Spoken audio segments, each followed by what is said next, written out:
28 let in danes bom povedala nekaj o svojem življenju ali navadah, ali da ljudje bolje spoznajo, kakšni smo v resnici.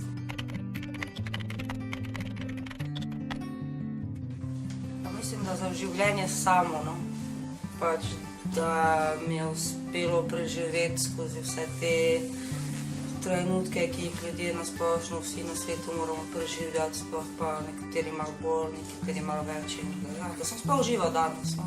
To sem najbolj povedala.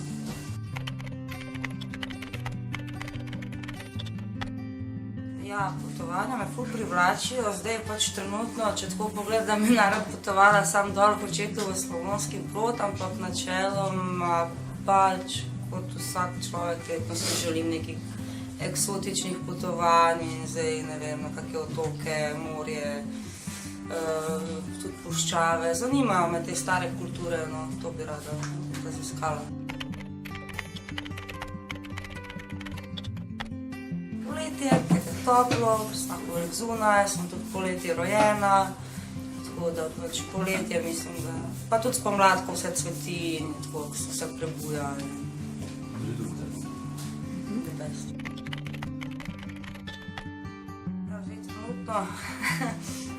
Jih nimam toliko, načeloma so pa bližno, poslušanje glasbe vedno, to muzika je vedno z mano. Drugače sem pa veliko tudi še ukvarjam z živalmi, kraje, ulice prodajam, druženje, spravim druženje, glasba, živali, pomoč drugim, pač, take stvari.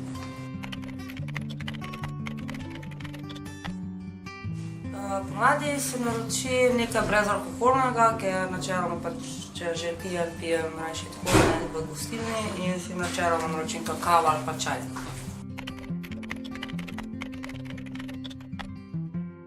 Sam jih imela veliko. Trenutno jih nimam, zaradi situacije, v kateri sem se znašla, nimam nekega takega stanovanja, kjer bi lahko žival imela in drugače sem pa pred prvim zaporom, to je leta 2013, imela 2 psa, 2 mački, podgano pa papigo. Zdajle trenutno sem imela psičko 3 leta, ki sem zdaj v začasno varstvo dala društvu Srce za bule, no, tako da upam, da dobim nazaj, če pa ne vem, pa da bom imela lep in dober dom. Sem Sabina, imam pač izkušnjo odvisnosti in od drog, od alkohola, od marsičesa, skratka, tudi od odnosov in takih stvari. Ampak kar želim povedati je, da smo ne glede na vse in navade in na substance vsi ljudje. Mogoče smo malo drugačni, vseeno smo enaki kot drugi ljudje, iz krvi, iz mesa smo, imamo čustva, imamo navade, ljubimo, smejimo se, radi se imamo, ne vem, popevamo. Isti smo, no, skratka, kot vsi ostali na tem svetu.